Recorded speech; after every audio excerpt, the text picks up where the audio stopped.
again what's ours. Against all odds, I'ma get that, bring that on, go and tell me where they at. Against all odds, I'ma do this, standing in the way, I think you better move. Against all odds, I'ma do this, you in the way, I think you better move. Against all odds, I'ma do this, you in the way, I think you better move. Against all odds.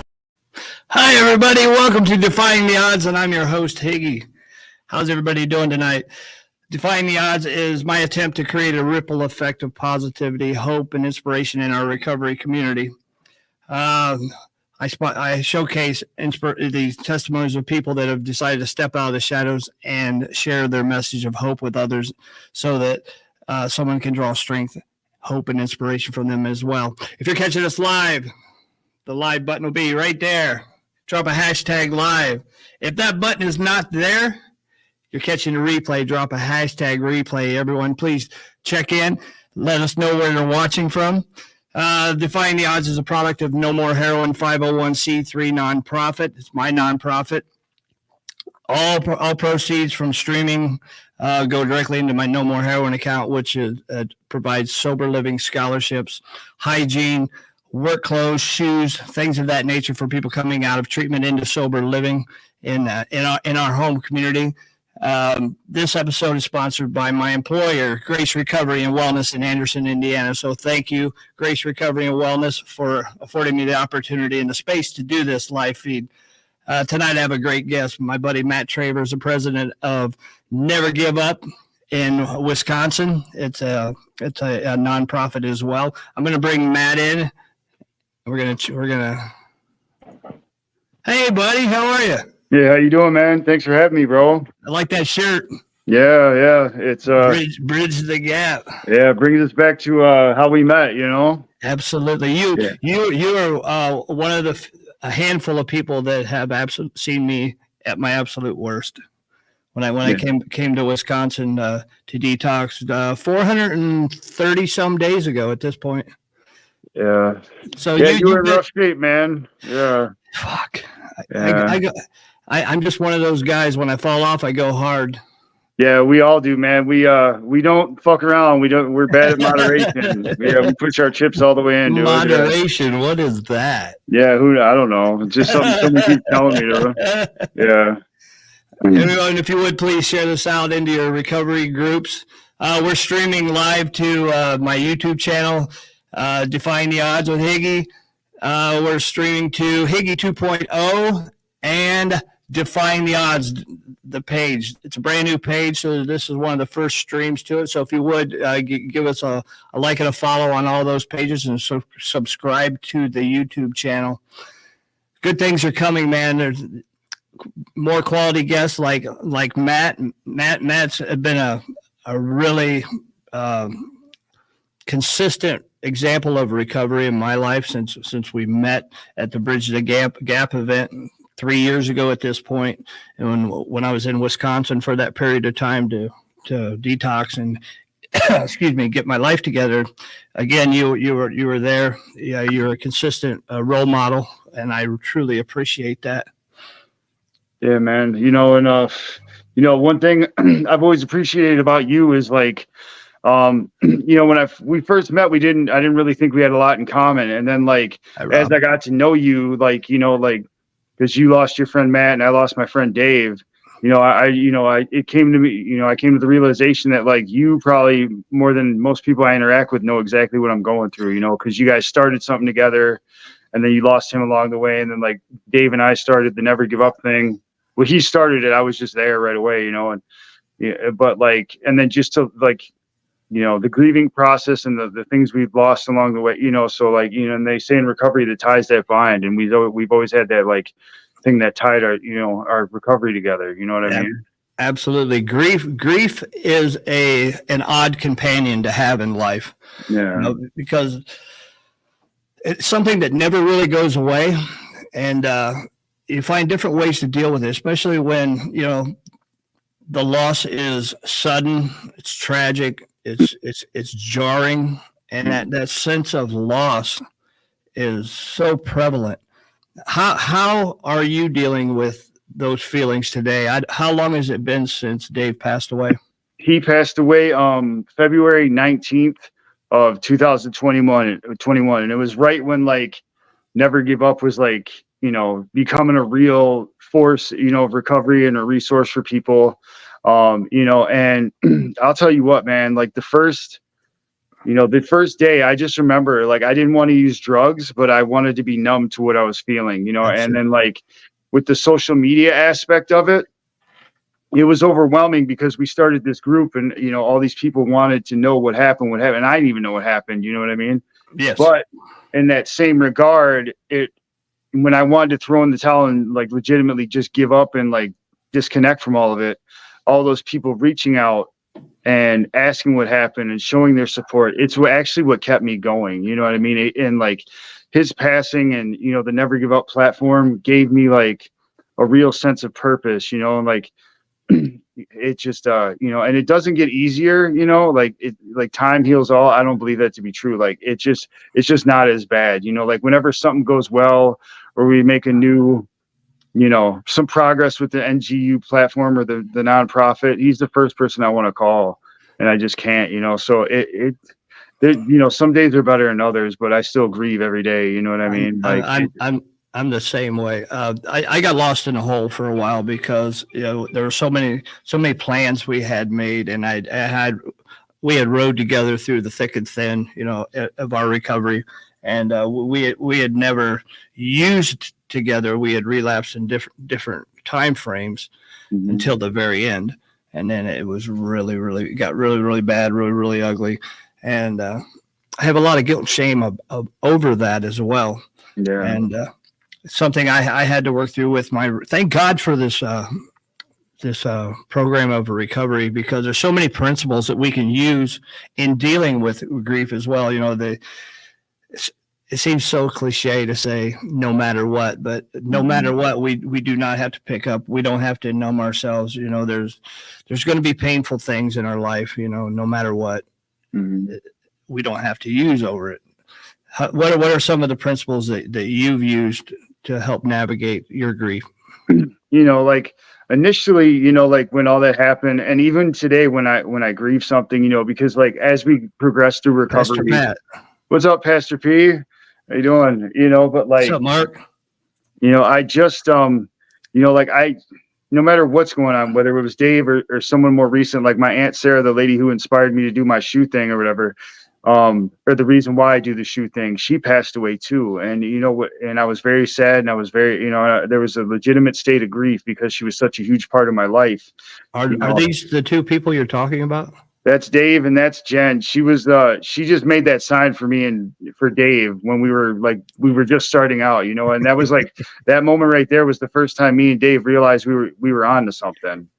It's a cheesy smile. I love it. Yeah. You know, yeah, man. It's good memories, man. Good memories. Yeah, for sure. Like, you know, and that, yeah, right there, that was the moment that we realized we were actually onto something and we were impacting people we had never met, you know, and, you know, and that's kind of what keeps me going today is like the constant accountability of what I'm doing, you know, to practice what I preach. But, you know, basically for me, I just go back to what worked for me. Like when I first got sober, I just went back to the basics, you know what I mean? Like, you know, I try to get grounded in the morning. And if like the day was kind of rough, you know, I take, you know, I recollect the events of the day, and then I see what went wrong throughout the day, you know, because, you know, we're creatures of habit. I have a pretty, you know, constant routine.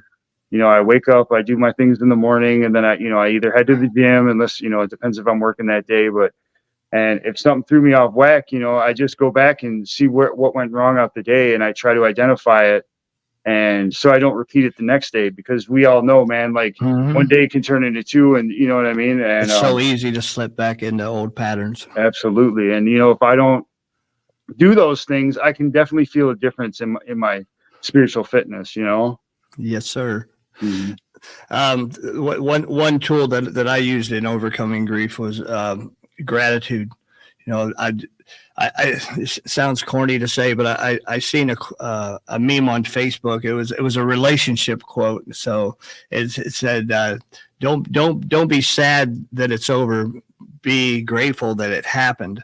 So I turned that into, finding gratitude, expressing gratitude for the time that I got to spend with Matt, the things we got to do together. And I chose, and on today, I still choose to be an example and do things to make him proud of me as he's looking down on me, and continue with what we started.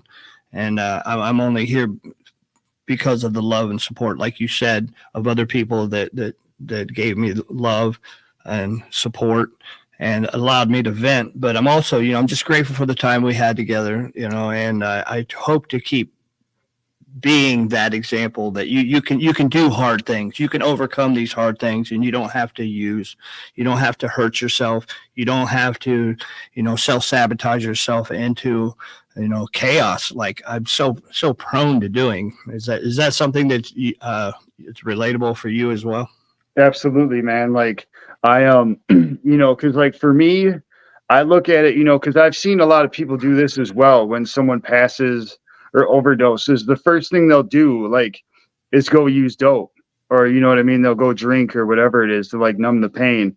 And I just got to a point where I just feel like that's the most disrespectful thing you can do to their Absolutely, memory. I You agree. know what I mean? Like, like I was at a friend of mine's funeral who, he passed away. He got in a drunk driving accident, and we got there, at the funeral at like noon, and everybody was in the parking lot of this funeral home. It looked like the tailgate thing for like a Packer game or something. Like everybody was just getting like white boy wasted, dude. And I was like, this is the most disrespectful shit, like It is.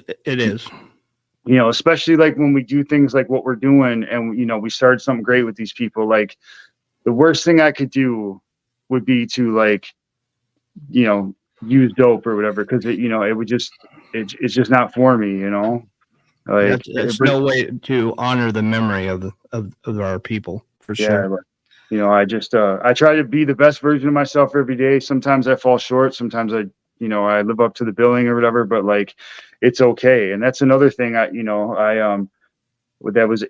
don't have to be perfect in everything I'm doing, and like, I see a lot of people who struggle with that too, especially like when they're new to recovery, because they do so much like spiritually sick stuff to feed their addiction, to feed their habits, to get money, to do whatever, that when they get sober, they feel like they have to be perfect all the time. And then like, like I've seen people's pink clouds busted by a flat tire, they'll get a flat tire, they'll be late to work, and, then the spiral effect, and then they go right back to it. It's okay to not be perfect, dude. And that's one thing I had to struggle with, or I took a long time for me to figure out too, is I'm going to make mistakes, but that's okay. As long as I don't pick up, as long as I don't relapse, as long as I don't do anything, that come with the stuff I was doing when I was using, if that makes sense. It sure does. We get caught up in the doom and gloom of everything, and if we don't maintain our spiritual fitness, those small insignificant incidents will throw us into a spiral, like you were saying, because bad things are going to happen no matter what, right? Yeah. So how long have you been clean? I celebrated 6 years on January 4th. Congratulations. Tell me about this guy here. Yeah, that guy. Oh, we don't want to talk about that guy. Yeah, we do. You know what? I used to be ashamed of that person, Look at the contrast, folks, between this guy on the left and the guy on the right. Yeah, that was when I got arrested. I think before I got discovered by the police, I was up for 22 days at that point. You were discovered. Yeah. Well, no, I was, I don't even know how I wound up in where they found me. I was in the storage unit, which is in the basement of apartments that I've never been in. I didn't know anybody who lived there, but apparently it was right across the street from the casino. So I'm assuming that I walked over from the casino and just found a nice dark spot to finally pass out. And a lady who lived there was going in her storage unit and found me on the floor. She thought I was dead. So, and then the cops came, and I remember I woke up to a sharp pain in my shin and like a strobe light. And it was a cop kicking me in the leg, asking me if I was alive. And I'm like, yeah, and then they pulled me up and they realized I had warrants, and that cheer me. What's up, Hick? Progress, not perfection, baby. You got that right. Amen to that, dude. And, Yeah, I just remember like, but that arrest right there was what ultimately set the path to my recovery in motion, you know, because I had warrants and things like that. And I was, you know, I was running from the law, and, you know, I was headed for, you know, my imminent death, dude. And then I just decided to, like, I must have ran out of money or got thrown out of the casino or something. I don't even remember. I don't even know how I got there, but I remember I woke up and I was almost, when I was in the back of the cop car, I remember the sun was coming up. I was in cuffs. And they were pulling all the stolen electronics out of my book bag and shit. And I just, you know, I remember like feeling relief because I was done running. I was done, you know what I mean? I knew I was going to get to go to sleep in a bed. I was going to get something to eat. I was going to be able to shower. And that's just a testament of how spiritually sick, or how bad the life I was living was, dude, is because when I got arrested, I was relieved, you know, like finally all the crazy shit was over. You know, I had no idea I was going to get. What's that? I was saying hi to Chris. Sorry. Oh, no, Brian P's in the house. Oh shit, Brian, what's up, bro? Yeah, man, everybody's coming out of the woodwork, eh? Yeah, come on in. Guys, help us share this out. Yeah, in that picture, dude, I was 159 pounds, dude. What did your addiction look like at that time? Paint a picture for us. I was doing meth and heroin intravenously every day. I would do, like, if I slept, which was hardly ever, I would wake up, do heroin so I wouldn't be sick, and then I would inject methamphetamine to go get the motivation to do my crimes for the day. You know what I mean? Like, I would get up, you know, not get unsick or well or whatever you want to call it, and then I would shoot up methamphetamine to get the motivation to go feed my disease.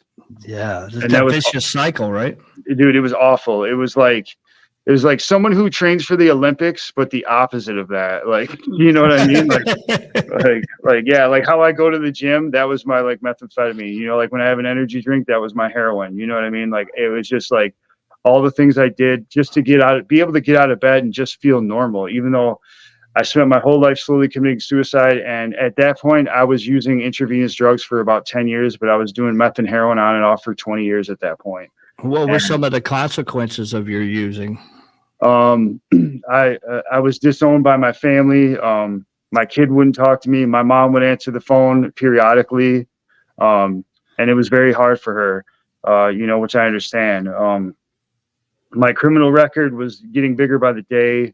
You know, it was just like, I didn't really and then I was surrounded by people all the time, but I couldn't really trust any of them, you know? Like, I always tell people this too. I'm like, I wouldn't talk to my kid for 6 months, but I would hug my drug dealer every day. It was like, living twisted. Dude, it was like being dyslexic and schizophrenic, you know, like everything. Just like, I was backwards on everything. Absolutely. I was paranoid, and like the people that loved me, I pushed away, and all the people that were using me, I brought them closer. That's what our disease does, man. So what happened? What was your experience that made you decide to give recovery a shot? Had you experienced recovery before and you just kept going back out? Were you chronic relapsing? No, I actually, like, the only time I toyed with getting sober is when I had 2 shots left in my bag, and then I'd be like, I'm gonna get sober tomorrow, and then I'd run out and I'd be like, well, I gotta get some dope. Shortly after that picture was taken, I was finally arrested. They didn't set a bond for me, and then when I got arrested, I had like some dirty cotton balls and, you know, some prescription pills or whatever. But because of my previous record, they wanted to give me like 6 years in prison. And I was like, that's crazy, dude. Cause, you know, but they're like, the compound of your charges or whatever, you know, they want you to do some prison time. And then I just accepted my fate as I was going to wind up in the Department of Corrections in the state of Wisconsin. Well, then my lawyer had suggested to me drug court or treatment court, and I didn't know anything about it. I never heard of it. And then he was telling me about it, and he's like, they'll let you out, and then but all I heard is they'll let me out. So I'm like, sign me up. And he's like, well, you got to do shit to stay out. I'm like, yeah, sure, okay. You know, but you know, I applied for it. They denied me the first time, as they should have, because I was, you know, it's very generic. It wasn't like, they could tell I wasn't going to take it seriously. And then the thought of me winding up in prison and spending, you know, 6 years of my next 6 years of my life in prison, I was like, let me try this again. So I went. What age was this? I was 37. 37. Yeah. Then they accepted me. They let me out. I had warrants in some other counties that I went and had to take care of or whatever.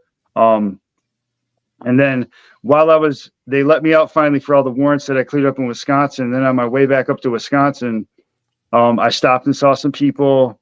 I got an OWI. I was doing meth, heroin, and Xanax, and I don't remember doing it, but like I got pulled over. They arrested me. And then I thought I was going to get terminated from the program. Well, because I never actually started, they weren't going to kick me out. So I got a blessing right there. And then I went to court. I pushed, and then I went and checked in. The lady told me, all the rules and stuff, and it was very overwhelming because I haven't followed one rule in, 10 years. Yeah. And now I got to follow, 3 pages of rules. And, for the first 41 days I was in court, I got out the Tuesday before Thanksgiving, and I had made it all the way to January 2nd of 2018. And then I was in a very abusive relationship. The girl was like beating the hell out of me, for the lack of a better word. And I just remember January 2nd, I was like, you know what? I'm just going to say, screw it. I'm going to go to prison, but I'm not going to be sober when I do it. So I went and scored some dope. I, went and did my UA at drug court. As soon as they let me out, I went and did some dope and all this other shit. And then the moment I did it, I went back to those old thoughts. Who am I going to rob? I got to miss all my appointments. And I called my PO and told her, hey, I relapsed. And she's like, well, I need you to come in today. And I'm like, I am too high for that shit, but I will come in tomorrow and be there. You know what I mean? I'm like, I'm not sitting in the box today, dude, but I will be there tomorrow. And then I went in, they gave me a 1-week sanction, which means I just had to sit in jail for a week. And then they were going to put me on the GPS bracelet. Well, while I was in there, the day before they let me out, a friend of mine that I used to run the streets with, hella, dude. I mean, like, he was my plug and all this other shit. I was passing him. I was on my way from church, and he was on his way from the nurse, and I just happened to see him. He was like, listen, man, I just got sentenced to 20 years in the Fed joints after I set up my plug. And he's like, stop doing what you're doing, man. This isn't for you. Like, you're too good of a dude to let this be your life. And I'm like, yeah, whatever, bro. And then I went to my unit. He went to his unit. Well, 10 minutes later, they locked the jail down. And we were all in our cells for the day or whatever. And I remember the guard came and gave us our food and shit.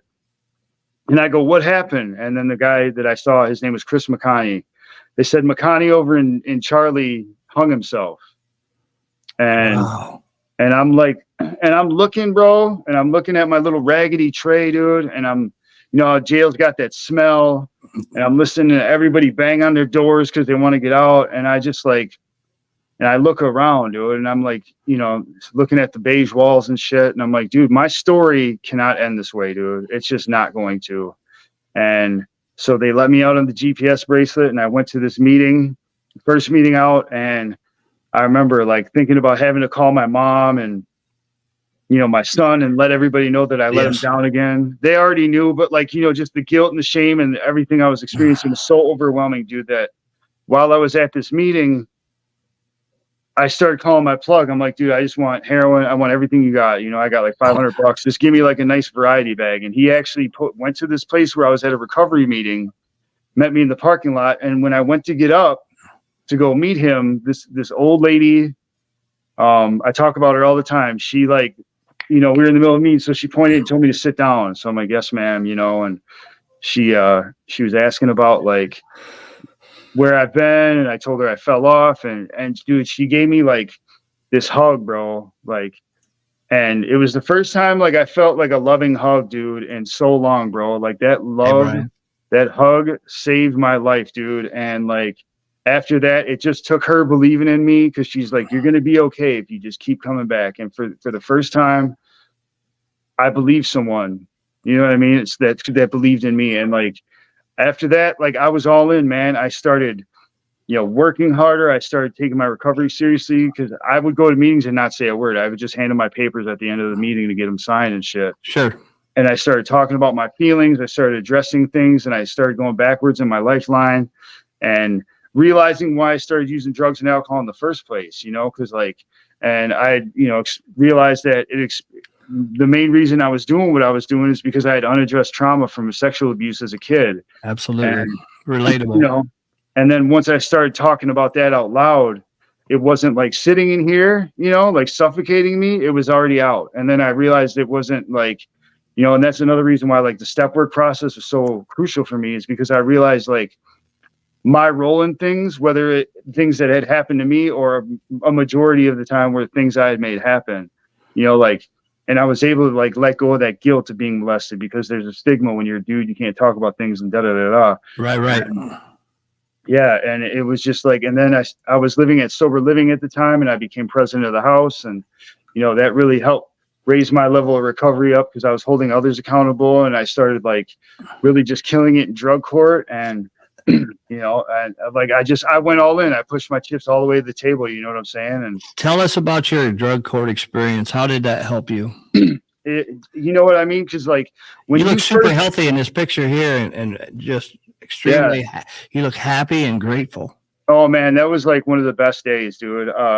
Because my mom was there, and she was sitting right next to that lady, Cassie, that I was just telling you about. Mm-hmm. And like they met, and like just to watch them two talk, and like watch my mom, like just look at me with, like admiration, and like knowing that she got her son back, like, dude, that day was so amazing. And, my drug court experience was, not that much different than anybody else's. But once I realized that they were actually like, they knew what they were talking about, and like the rules that they had in place were because, I needed that structure and that accountability. And I stopped fighting it. It was, dude, it was easy. You know what I mean? It was like, I remember one day I was going to take my drug test, and I just remember being annoyed, not worried about being high or what I'm going to say if it comes up there. I was just like, man, all right, I'm sober now. You know what I mean? But that was like a pivotal moment. I'm like, oh yeah. Like, I'm just annoyed that I got to take drug tests, not because I have to, but you know what I'm saying? Like, but I had the best caseworker. I had the best PO. Like, I remember all they told me in the beginning was that we can, no matter what you're doing, as long as you're honest about it. And, like when we're addicts and stuck in the throes of addiction, it's so hard to be honest about anything. And now you want me to walk in a courtroom full of lawyers and judges and shit and just divulge all my secrets and my feelings, but it saved my life, man. Like, yeah, it's exactly what I need, because when you first get out of jail and you're trying to figure out the sober thing, you're like, it's like you woke up out of a coma and you don't know how to do anything. You know what I mean? Like, you may know your birthday and your social security number, but you don't know how to do anything else. Nothing. And that program taught me how to relearn and unlearn behaviors that were necessary. You know what I'm saying? Like, It was just like, cause I remember my PO told me I had to get a job as part of the requirements. And I'm like, well, how do I do that? And she's like, well, there's these pieces of paper and you put your name and shit. And I'm like, oh yeah, Oh yeah. Yeah. I remember. Like, it's all coming back to me. Yeah. But like, cause when you're self-employed or whatever for that long, like all that simple normal world shit escapes you, dude. Self-employed, is that what you call it? Yeah. Yeah, I was an entrepreneur, dude. Yeah, I remember you telling me a story about traveling from Minnesota. You were homeless in Minnesota, weren't you? Yes. What was that like? You would travel all the way to Chicago from Minnesota to cop, try to score, bring it back, blah blah blah. Yeah. Yeah. I like every city or town or whatever that I lived in for an extended period of time, I was eventually homeless. Minnesota, like that's where my meth addiction really took hold of me. Cause I was head of security at a strip club at the time, and my son was a baby, and he just moved out, and I was struggling with losing him. And, and I was hanging around with like dancers and like, gangster dudes and shit.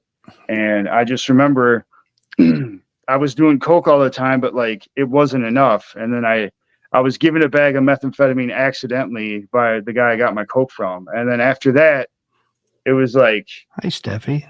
This is what I've been looking for my whole life. Fuck that cocaine shit. I have arrived. Yeah, this is no wonder I haven't been happy. I've been waiting for this, but then the cycle repeated itself when I found Oxycontins and heroin and all that stuff. It's like, oh, this is what I've been looking for. The chemical solution, right? Absolutely, dude. Because it was a new foreign feeling, but I know I loved it. Like I remember the first time I shot methamphetamine, dude. I looked at the girl I was with at the time and I'm like, we are in fucking trouble. I like this way too much, dude. Like this is going to be all bad, but we didn't care. You know, we Off and running, right? yeah. As soon as Wound up. we said that, we did another one, you know, and that just became my life. Finding a new drug, letting it put me on the streets, rehabilitating, trying a new drug, letting that drug ruin my life, and so on. And then eventually I had to do all kinds of drugs, and then they were just collectively ruining me at one time, dude. You know, so yeah, man. But like Minnesota, like, yeah, that was the hardest for me. Because such a horrible place to be homeless. What's that? Yeah. Well, Green Bay, that was better, bro. Yeah. Being homeless anywhere isn't good. So Tiffany Nutters, her sobriety date is 11/9/2023. Congratulations, Tiffany. Congratulations. Brian O'Brien, my brother, 6/25/21. So Brian, congrats, bro. Tiffany says 9/13/2023 is my friend Mary's. Well, congratulations, Mary. Absolutely. And my bro, Chris Cairns, 6/3/18. My dude, I love you, bro. Yep. Congratulations.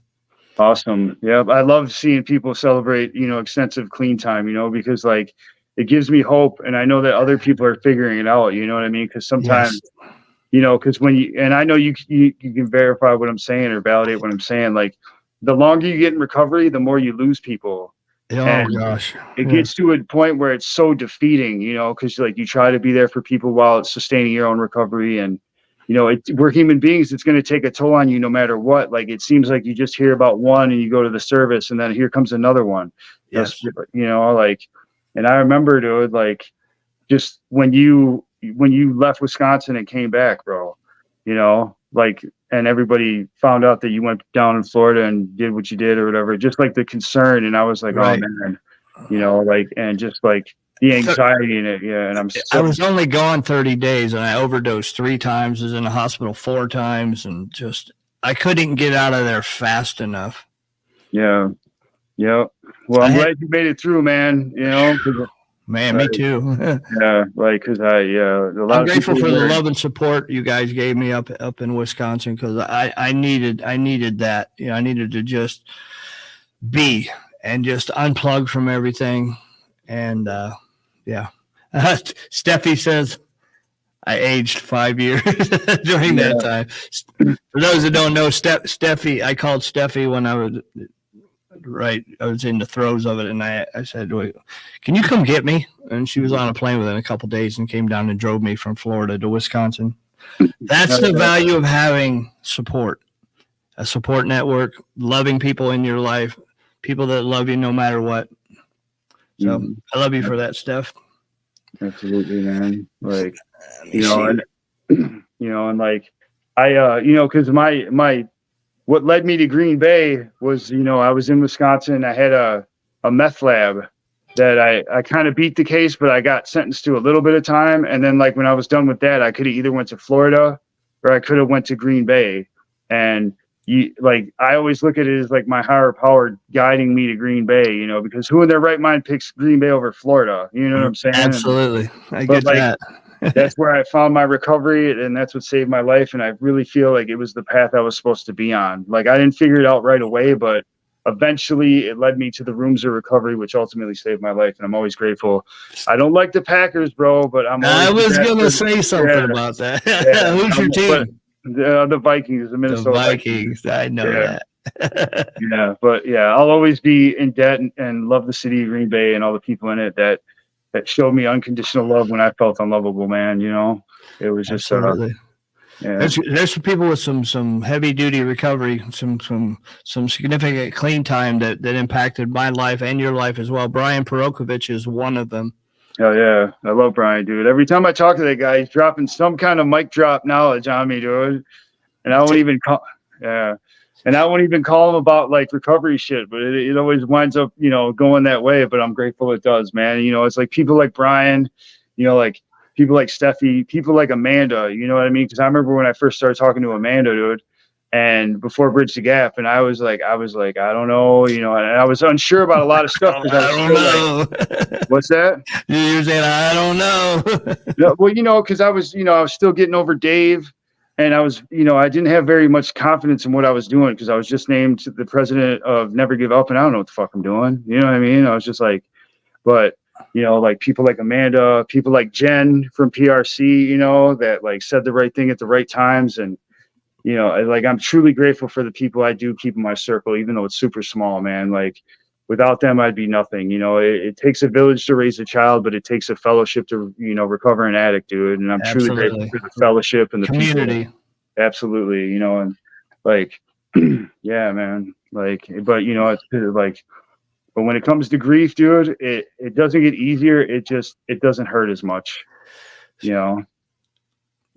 I mean, there's really no closure. There's no time limits on any of it. You just learn to deal with it.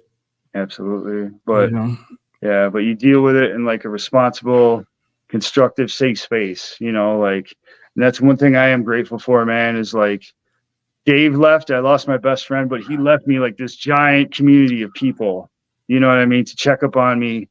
When I'm struggling, I know I got people to reach out. And if it wasn't for Dave starting the Never Give Up thing, I might not have, I probably wouldn't know I probably wouldn't know Amanda, you know what I mean? Like, So like while he left me and I miss my best friend every day, I'm super grateful for the impact he's had on my life still to this day, and I feel the same.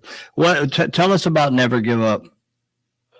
It was started on April 1st, 2020, like right when Trump decided to lock the country down because of the pandemic. I mean, literally he started it that day. And what had happened the night before, he relapsed, right? Dave was real bad in the throes of methamphetamine addiction. And I remember I went over there and helped him pick up his apartment because he ripped all his electronics apart, looking for cameras and shit because he was in deep psychosis. And I went over there and with some other people and we talked him off the ledge and got him to calm down. And, I went home and gave him a hug. I'm like, love you, bro. Hit me up in the morning. And I talked to him that day. And he's like, listen, because I asked him, like, you going to go get a white chip and a key tag? He's like, nah, man, I'm not doing none of that shit. I'm like, what? He's like, no, because I don't want to be judged. I don't want to give all those people something to talk about. Da, da, da. He's like, what I'd like to do is create a judgment-free space for people who struggle with anything and everything.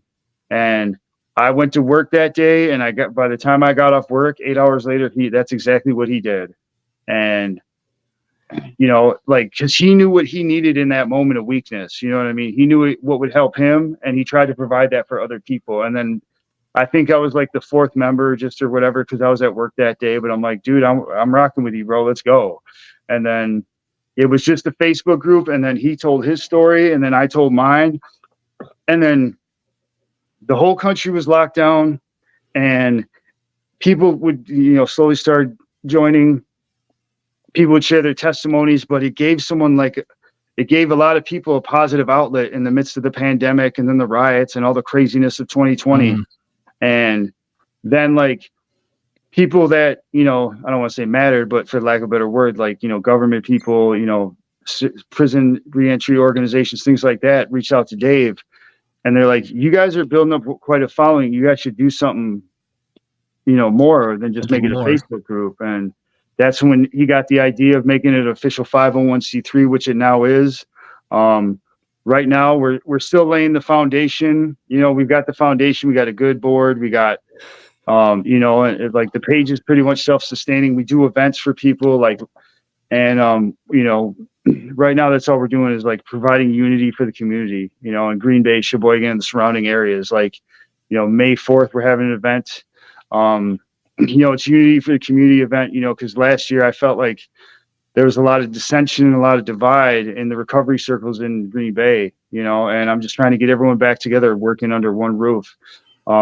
Because we also can't assume that everybody knows everybody, you know what I mean? Because I've driven past buildings and, I've been in the recovery arena for, 6 years, and there's still people that I meet from Green Bay that I have no idea who they are until I meet them, So, yeah, man, but it's, the page, and I love the page too, because like if someone goes on and says, I'm struggling with this or I'm struggling with that, within 30 seconds, they got 15, 5 to 10, 15 suggestions, responses, advice, you know what I mean? And it's just beautiful to watch how it just grew organically and became a real support system for people, you know. What is the name of the Facebook page so people can find it? It's NGULU Inc.com, and that stands for Never Give Up, Level Up Incorporated. Very nice. Yeah. What's the date of your event, and where can they see details? I'm posting flyers. Like, I'm real bad at making flyers and stuff, so I'm just making announcements on Facebook periodically. But it's May 4th, noon to 7. It's at Cavalry Lutheran Church. It's the same place we had Bridge the Gap this year. Yeah. And yeah, it's from 12 to 7. We already got like 25 resource groups, you know, recovery groups, sober living, you know, already committed to showing up. And we're going to have a couple speakers. We're going to do some raffles and stuff. And then, you know, from like 3 to 5, I'm going to let every organization come up to the microphone and talk about who they are, what they do, you know, how to get a hold of them. So it just makes everybody that much more accessible to the people that, you know, we're designed to serve. Are you streaming? I don't think so. No. Okay. It never, you know me, man, like a lot of that stuff doesn't ever occur to me, but we might do it, you know, just for the speakers, you know what I mean? Absolutely. So the Calvary Church is like 2 or 3 blocks from Lambeau Field. Yep, it's right on Ridge So Road. if you're coming from out of the area, it's a real cool area. You should check out Lambeau. Lambeau is a really cool field. Yeah, A lot of history. Yeah, we did that tourist thing that one day. Yeah, You did the Lambeau leap. Yeah, I did. That was fun. That was fun. Yeah, man. Yeah, but yeah, I mean, you know, we're just doing what we can with what we're given, you know, and, you know, we try to do the best that we can. And, you know, we try to be a little bit better today than we were yesterday. So tomorrow can be that much better, you know, and my goal at the end of the day, when my time comes, is to leave this world a little bit better. And I found it, you know what I mean? And I hope that I'm able to do that through the foundation of Never Give Up. Absolutely. You have a Facebook group of your own. What's the name of that? It's called Here's to Another 24. And I started saying that long before Never Give Up, because it's just like, here's to another day sober, you know, here's to another, it's like a sober toast without no booze or nothing, you know what I mean? Yeah. It's just like, here's to another day, you know, and because we all get, you know, like, because that's what I focus on mainly, is just the 24 hours ahead, you know, like I have big picture goals, but for me, I know like I can overwhelm myself. So I just focus on that day ahead of me, you know, and, you know, so I wake up every day, here's to another 24, everybody, you know, hope everyone has a great day, you know. Tiffany Nutter's a Vikings fan. Yeah, it's been a rough go this year, but we'll get back there to it, you know, and like everybody, I'm kind of glad I'm not in Green Bay right now, because they love to give me shit, dude. Yeah, like, but you know what? You know, that's another thing recovery is giving. Black and purple all day long, huh? Yeah, dude. Like I appreciate the friendly rivalry now. When I moved up there, I was getting high and everyone was giving me shit, and I kind of took it like the wrong way, but now I appreciate it. You know, it's just some common ground, you know, the football, the bonding, the camaraderie, you know, and I appreciate that too, you know, and that's one of the things recovery has given me, the ability to like appreciate the razzle from like, you know, a rival team and their fans, you know. And not take things personally, right? Absolutely not. Like, you know, it's just a game at the end of the day, but you know, we all got to root for our team, no matter how bad they suck, huh? Yeah, absolutely. Yeah. I'm a Bears fan. Come on. Yep. All right. Next topic. Yeah, man. But you guys are looking up this year, man. You got to, you know, like it could be your year, man. It could be your year to really do it. It could be. Yeah. We'll see how it plays out. So for anyone out there watching that may be struggling, or someone new in early recovery, what suggestions would you give them? Just take it one day at a time, you know, like just set realistic, simple goals, man. And like when I was in drug court, I started looking at the rules and I saw them all and I got overwhelmed because I tried to do it all at once and I ultimately failed. So like divide and conquer, you know, like and I start setting like little goals, man, and then knocking them out one by one till I really got a head of steam. And then I started taking on bigger things, you know. get spiritually grounded, get spiritually fit, because if you're not spiritual, your recovery is going to be dog shit, man. And I'm sorry to swear or whatever, but like it took me a long time to do that too, because I always struggled with like the God concept, you know. But you know, religion and spirituality are two different things. You know, my spiritual fitness is what keeps me grounded, because I'm wound up pretty tight. And if I can't regroup and recenter myself, dude, my day, my week, my month is going to go straight to, you know, the crapper, dude. So, and it spirals. It spirals. If we have no way to absolutely. reel things back in, to be able to compress, you know, decompress and process things, life becomes overwhelming. Absolutely. Just You the know, simplest things. It's those small, insignificant things that send us off into a spiral. absolutely. We have to have a foundation, right? That's right. And if you try something, whether it's a fellowship or smart recovery, whatever it is your first attempt is, just keep looking until you find what works for you, because there's no silver bullet of recovery. You know what I mean? Like I've seen the 12 steps work for so many people, you know, and I've seen smart recovery work for so many people. But, you know, the point is just keep trying. You know, you don't have to be perfect. You know, you're going to make mistakes. You're going to slip up. You're going to, you know, whatever, but it's okay, you know, and it's difficult in the beginning, but everything's uncomfortable till you get comfortable doing it. You know, everything's hard until it gets easy, you know, and how do you do it? You just keep doing it, man. Yeah. It becomes a routine. Absolutely. You know, we have these unhealthy patterns and behaviors that we have to relearn. So we have to create a new routine, which creates new opportunities to process things, and help us get through, you know, our life's everyday struggle. You know. Mm-hmm. Yeah. There's nothing worth getting high over today. Getting high never solved anything for me ever. Yeah. It would just put whatever was bothering me on a shelf, and then I'd have to come home and, you know, and then on top, then there'd be new problems next to it. You know what I mean? Somehow they compound, right? Yeah, I know, it's weird, and they compound with like mafia style interest, dude. Yeah. Yeah. Absolutely. But yeah, man, like it's yeah, man, just take it. Don't be so hard on yourself. It's okay to not be okay. Also, you know, just talk about what troubles you, man, because the sooner you stop suffering in silence, the easier it is to speak your problems out loud. And that was my biggest problem. And it was pride and it was ego, because, you know, I spent 20 years keeping up with this persona of like this drug dealing, you know, thug dude or whatever. And that's just not who I was. It never really has been, you know what I mean? But because of what I was doing and what I was involved in. So I was, you know, living this one just giant like lie, dude. And then like once I was able to like take my mask off and get a good glimpse at the real me, dude, life's just been so much better. You know what I mean? Life is better clean and sober, right? Absolutely. Yeah. Like and for the people who think recovery is boring, dude, that's just not true. You know what I mean? You know what's boring? Sitting in a cell, listening to your cellmate tell you the same stories, you know, riding on the transport van shackled to the ground, that's boring. Standing for count is boring. Waiting in the parking lot for your drug dealer is boring. You know, like being dope sick. Absolutely. That horrendous. Yeah. It's the worst kind of boredom, dude, you know? Wow. And, you know, like I had to get sober to live, but now that I'm sober, I want to live my life. You know what I mean? Like, and see it's what's just out there. The doors of opportunity open up wide open, and absolutely we can do and be anything we want in this life if we stay clean and sober.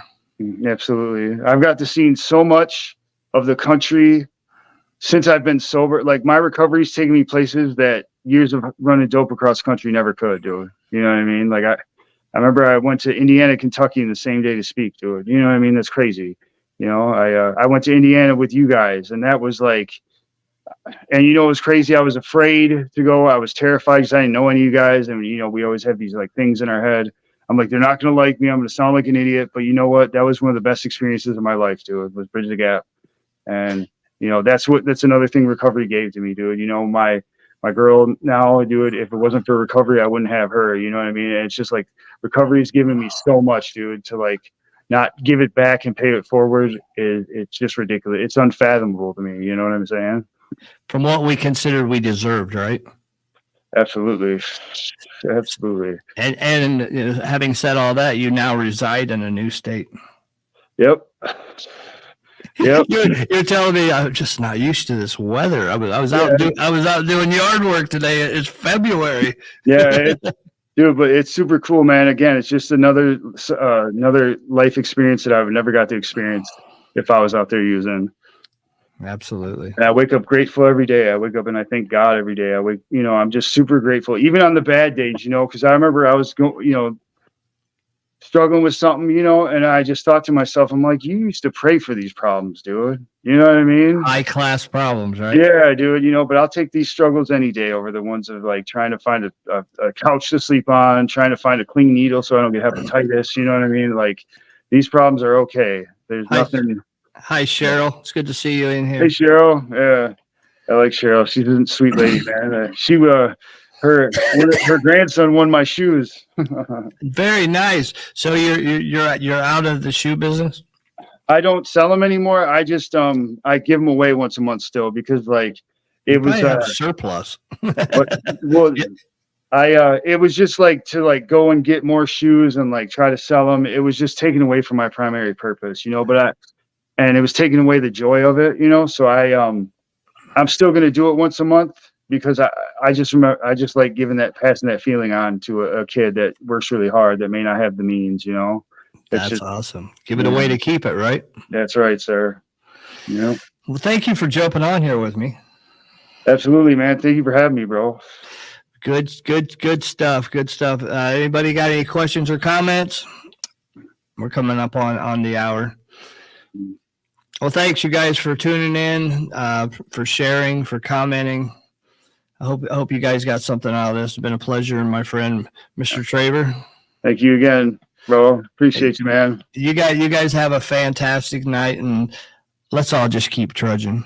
Amen. And let's get another 24, right, bro? Amen. That's right. Here's to another one. Here's to another 24. You guys follow Matt Traver. Join his group. Here's to another 24. And NGULU Inc. is the Facebook group for Never Give Up. Mm-hmm. Thank you again. You guys have a fantastic night. We'll see you next Thursday when my guest will be Jared Blaine, podcast host of The Blacklist. You guys have a great night. Thanks again, bro. Bye.